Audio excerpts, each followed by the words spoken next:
Good evening and welcome to News Review. This week we learned that the Royal Navy's Gibraltar Squadron is able to sustain its presence on the waters for longer periods following a recent increase in manpower.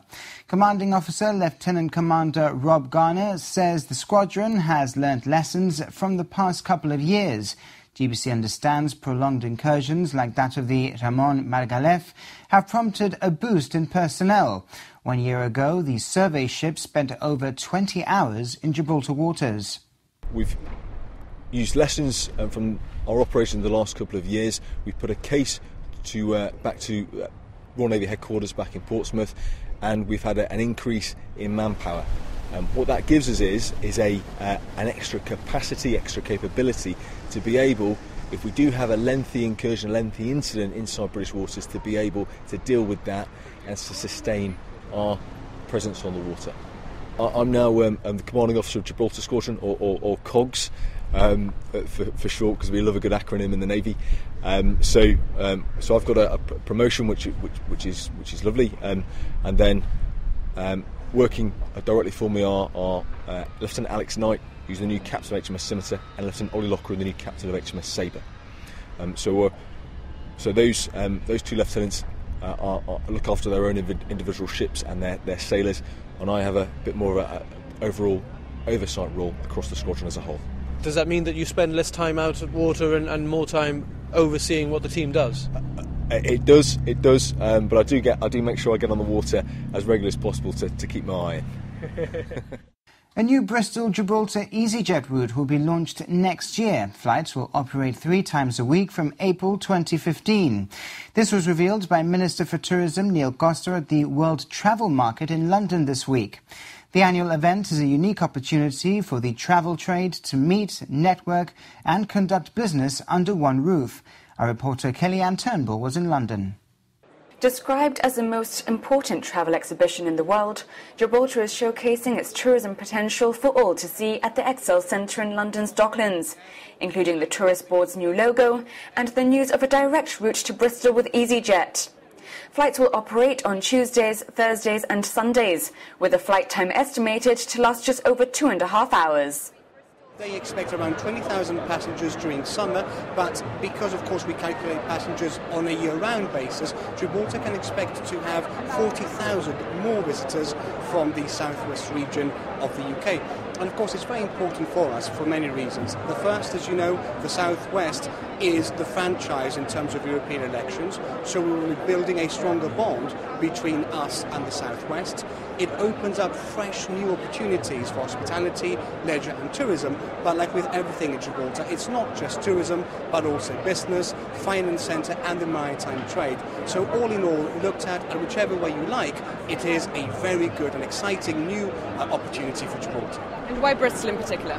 Well, that's a very good question. We've been pushing for Bristol since, I would say, 2 years, and it's a testament to Easyjet and the work that they do, the number crunching and the data analysis. It's only after 2 years of us meeting with them over the course of this time and their analysis that they were finally satisfied that, in fact, Bristol-Gibraltar would make for very good traffic in terms of air connectivity. And all I can tell you is this: if Easyjet has finally come to the conclusion after so much review that it will be a successful route, I think we can safely bet that it shall be.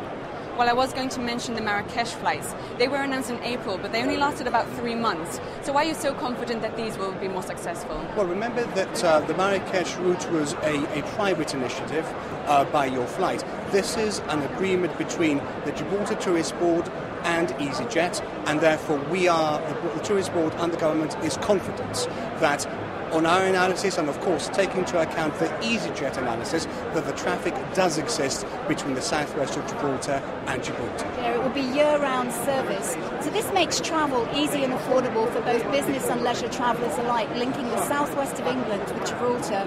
We obviously already have our daily Gatwick service, which operates up to 12 times weekly in the summer, so this will be adding to our network down to Gibraltar. There are nearly 5,000 exhibitors from around the world participating this year at the World Travel Market. More than 35 sectors of the travel industry are represented, including airlines, hotels, cruises, tourist boards and travel technology. And in an exhibition arena full of exotic and interesting destinations, Gibraltar has to make its mark and impress holiday makers and the travel industry in particular.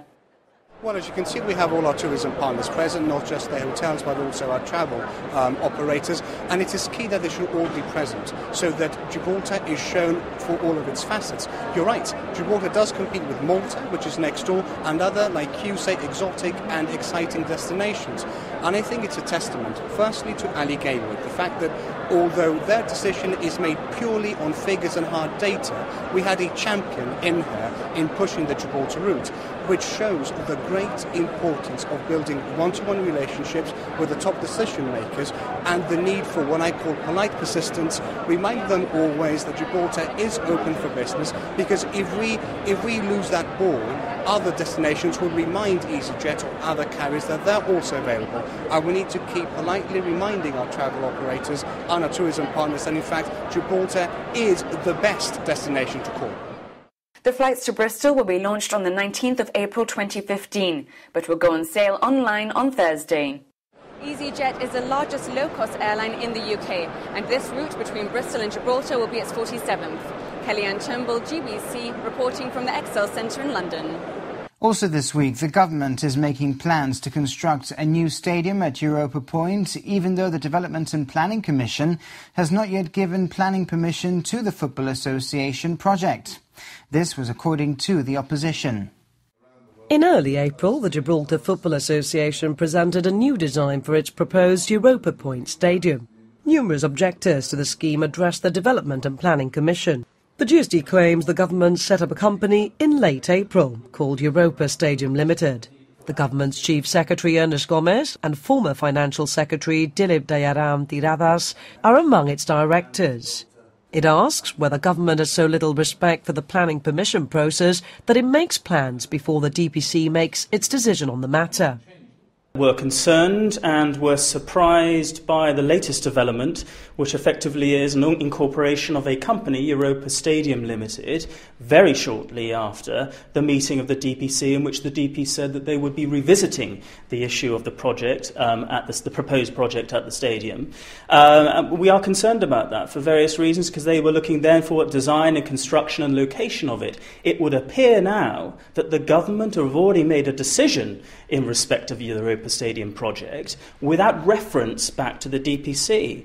Now, this government was elected on a ticket, on a mandate of openness and transparency, and it appears to me that they are now rolling back on that open and transparency policy, incorporating a company without letting anyone know. The second kind of objection that we have to it, or at least a criticism of it, is the fact that there are 41 million issued nominal shares.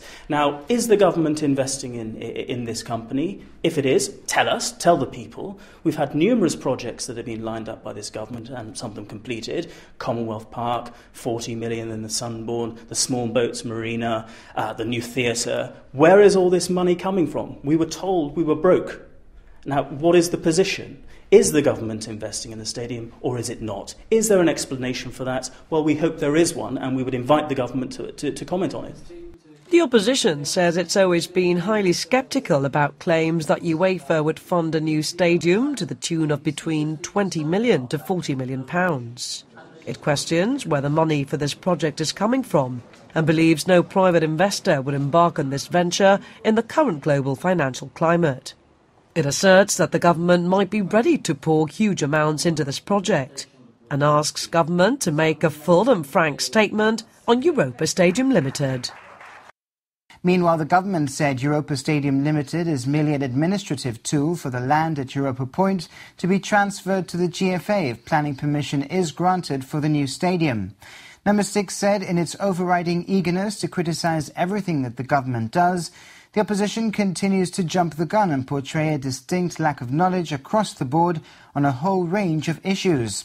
It says it would have been happy to have explained the process to the opposition if they had only bothered to ask.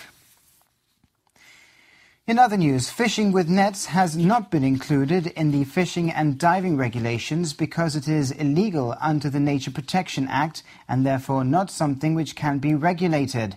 This was the explanation given by the Environment Minister, John Cortes, to GBC when asked why this important issue has been left out of the regulations.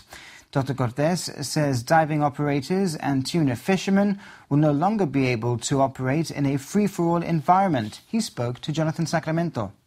Well, the legislation is something which we've been committed to from the manifesto, and the fishing fraternity in Gibraltar, the anglers in Gibraltar, have also been pressing for this kind of legislation so that we will have a properly organised system of permits, licences, in order to be able to fish from the shore, from our boats and so on. We've added a few areas like diving and dolphin tour operations in order to bring in all these different aspects of things that are already being carried out in Gibraltar, and none of it is going to stop. It's just that we will be able to regulate it better and also be able to get information back on the amount of fish caught and so on, which helps us plan policy. One thing the regulations don't cover is fishing with nets. This is a political hot potato. Why have you left it out? Well, this deals with regulating things that are legal in Gibraltar within the Nature Protection Act. As we know, fishing with nets is currently excluded from the Nature Protection Act, so that's a different exercise altogether. The exercise we have carried out is one which we have been committed to for a long time. As regards diving, we've seen diving schools from Spain coming over and operating here without a license, without being regulated, and we've even seen a couple of fatalities. Is this a thing of the past? Well, this is aimed to ensure that this doesn't happen. Diving operators will have to be registered in Gibraltar, they will have to have premises, they will have to have insurance, and they will have to have certain procedures. So no longer can we have the free-for-all that we have sadly seen up to now. And as regards tuna fishing, we know, for example, that Spain objects to Gibraltar passing its own regulations because they believe that we are not able to do so.